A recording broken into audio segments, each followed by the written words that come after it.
My name is Fiona. I'm a 33-year-old housewife. It's been a year since I got married, but we don't have any kids yet. Let's have kids soon.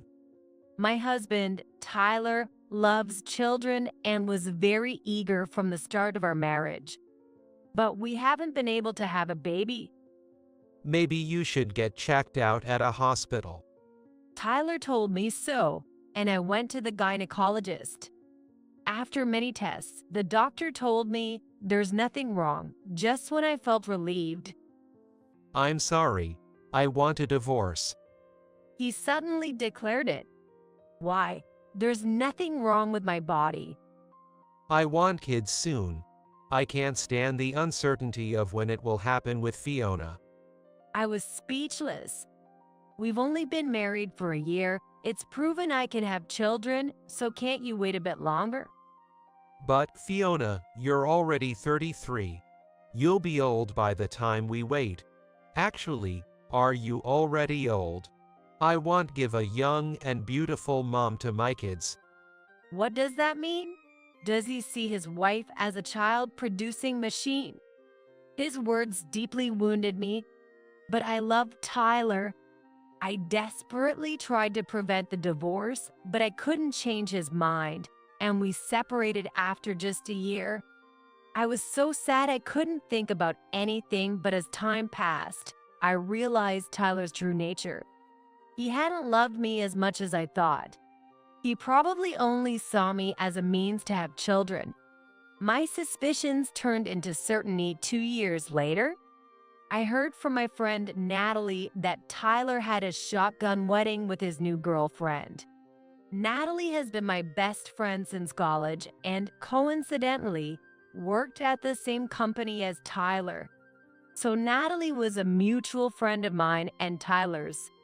Her straightforward personality made her popular among both men and women. Relying on that, Tyler would consult her about anything. He seems to have been in a relationship with his wife since he was married to Fiona. What does that mean? He was cheating. Yes, he blamed you for not being able to have children, while he was conveniently playing around with another woman. Natalie set down her coffee cup roughly and looked at me. Don't waste your tears on such a guy, Fiona. Find someone new. Encouraged, I finally moved on. Then, a year later, I got remarried. I had been working part-time at a call center since the divorce and had started dating Jesse, who was 2 years older than me. After dating for 6 months, he proposed. I'm really happy, but, well, Is it because of me? no, it's not that. I might have trouble getting pregnant. What do you mean? I detailed the circumstances of my divorce from Tyler. It's just that? Jesse laughed it off. The doctor said there's nothing wrong with you, right? Besides, getting pregnant is something couples face together. Stop making it seem like it's all your fault. Tears spilled from my eyes unexpectedly. Imagine, if we can't have children, then we'll just walk through life together, that's all. Jesse hugged me. I will never forget his warmth. Being remarried, I was truly happy. Jesse was good at household chores and took care of everything himself. I was single for a long time. But thanks to that, I met you, Fiona, so I'm thankful to God. Jesse smiled shyly. His smile was very cute. He was also good at cooking, and he treated me to genuine Italian cuisine. Tyler wouldn't even take out the trash, and I had thought all men were like that, so everything was a surprise to me. I was truly fulfilled. One day, 6 months after getting remarried, I found out I was pregnant. During a regular checkup at the gynecologist's, I was told, "Congratulations." I couldn't believe it and went home to tell Jesse, who had just returned from work. Really? That's great, Fiona. He suddenly grabbed me by the waist and lifted me up, which startled me. "Stop it, Jesse." Oh, sorry. I didn't mean to startle the baby. He hurriedly put me down and gently stroked my belly. I'm glad you're happy. Of course. It's our child, after all. Seeing Jesse's eyes well up, I nearly cried too. It's thanks to you, Jesse. Being with you, I've felt so at peace. That's why I think I was able to get pregnant. Take care of yourself, okay? Don't push yourself too hard. Yeah, I understand. The next 9 months were like a dream. I had almost no morning sickness, and once I was in the stable period, it was really fun to go shopping with Jesse and pick out baby items. One day, a week before the due date, my phone rang. It was from Tyler. I hesitated, but then I pressed the call button. Hello. Hello, Fiona. It's me. Yeah, it's been a while. I heard from Natalie. Is it true you're pregnant? Yes, it's true. Why? I thought you couldn't get pregnant. What a thing to say now. I was speechless. Maybe I should have been more patient. Tyler made a tasteless joke. I didn't need your patience. By the way, how are things going with your new wife? What? Oh, come on. What are you talking about? Tyler pretended not to know. Well, either way, it doesn't concern me anymore. Bye. I hung up the phone with a piercing voice. What was the purpose of his call?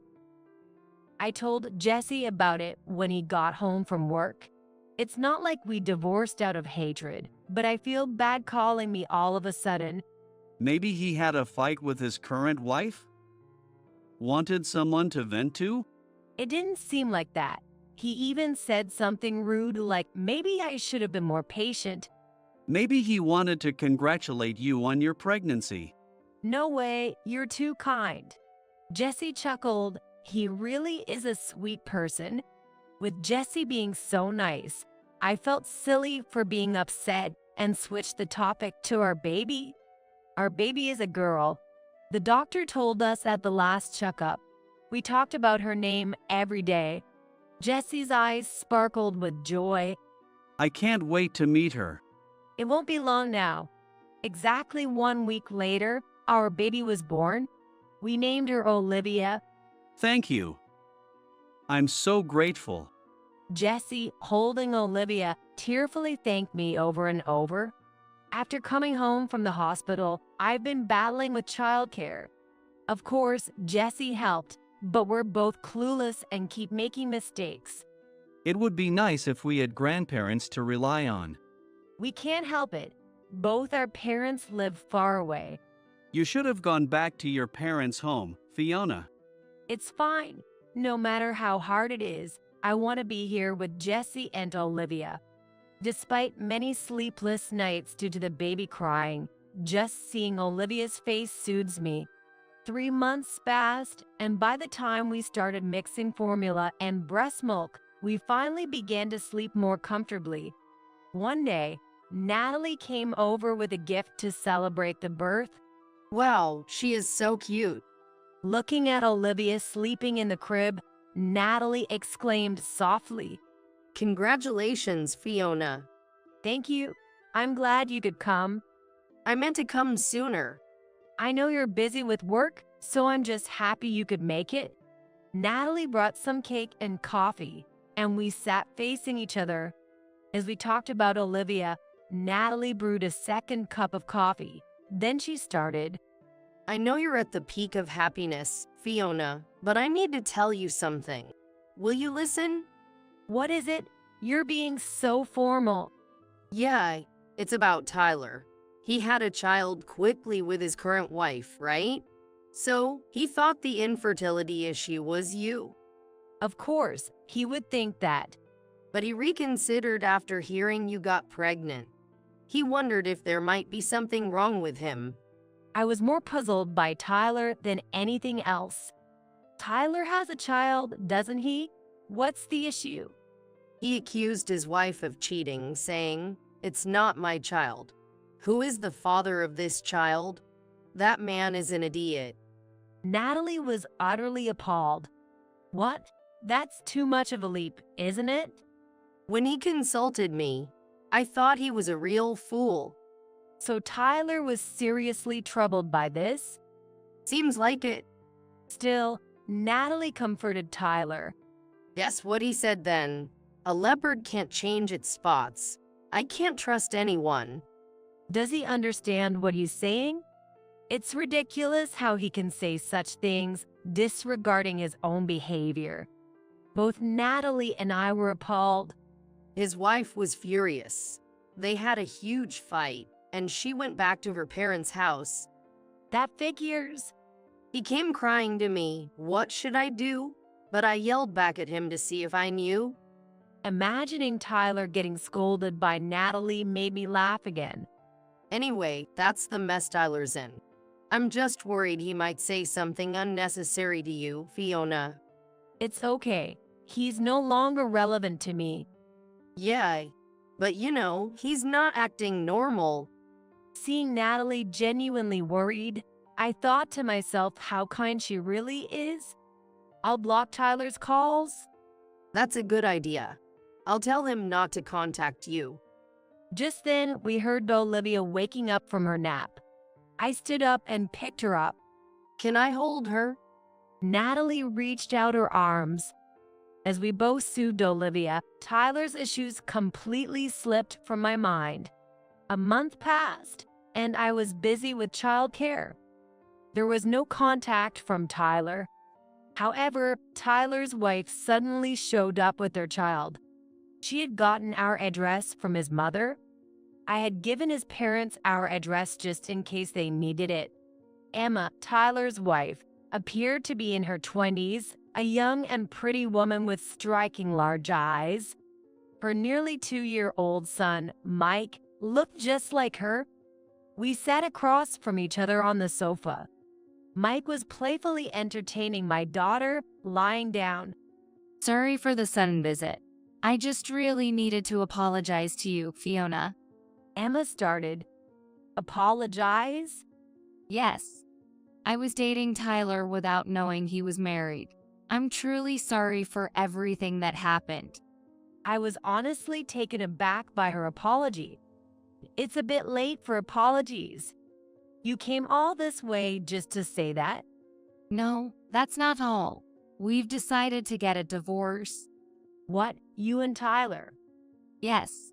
I know it's none of your business, but I just needed to talk to someone and ended up here. Emma began to pour out her story. Her story was one surprise after another. He kept accusing me that it wasn't his child. Then I'll prove it, I said, and we had a DNA test which confirmed Tyler was the father. So, the problem is solved, isn't it? No, it's different. He was saying all sorts of things like you're still dirty, and I only married you because you could have kids. But as soon as the DNA test came out, he flipped his attitude and said, "Oh, good. Now we can safely have a second child. How can I forgive that?" Emma's anger was palpable. Sure, I may have been the other woman, but it was Tyler who deceived me. Emma slammed her hand on the table. Hey, calm down. You'll scare our kids. Sorry. Emma looked down, chastened. So, you've decided to divorce? Yes. He only sees his wife as a tool for making children. It could be anyone. I understood how she felt all too painfully, because I felt the same way. If asked whether I hated the woman before me, maybe I would. But at least the children are innocent. Watching the kids play happily, I felt a twinge of pity. Fortunately, Tyler's parents are on my side. They're so fed up with his stupidity that they've banned him from their home. His parents are good people. Right? How could such great parents have such a terrible son? We looked at each other and laughed. Tyler is begging for custody, but of course, I won't give it to him. His parents even said to get a lawyer if he makes more trouble. What will you do now, Emma? I'll go back to my parents' home and look for a job. Good luck. Thank you. I thought you'd understand how I feel, Fiona. And I was worried Tyler might start harassing you. given his track record. Please be careful. Somehow, I no longer felt any animosity toward Emma. We both lacked judgment in men. That's not true. Look, Fiona, you found a wonderful husband. Emma, you have plenty of time to find happiness. With a beaming smile, Emma left. We might never meet again, but I truly wished her happiness. It seems that Tyler and Emma's divorce has been finalized. I heard from Natalie a month later. I haven't received any contact from Tyler since I changed my phone. Yet, it seems Tyler still goes around saying the divorce was my fault. What a pathetic man. Fiona would have gotten pregnant right away. There wouldn't have been any problems. He's still saying that. Natalie fumed on the phone. I got so angry, I punched him in front of everyone. What did you do? I decided to transfer him to a subsidiary. Natalie is Tyler's boss. The capable woman had risen to the position of department head in Tyler's division. Isn't that an abuse of power? A woman's enemy is society's enemy. Poor Tyler. Laughing, I muttered to myself while listening to Natalie's laughter. There's no crime in wanting children.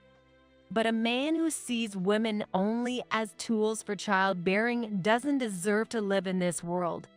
Emma and Natalie gave Tyler a harsh send-off, but he seems to continue his misogyny.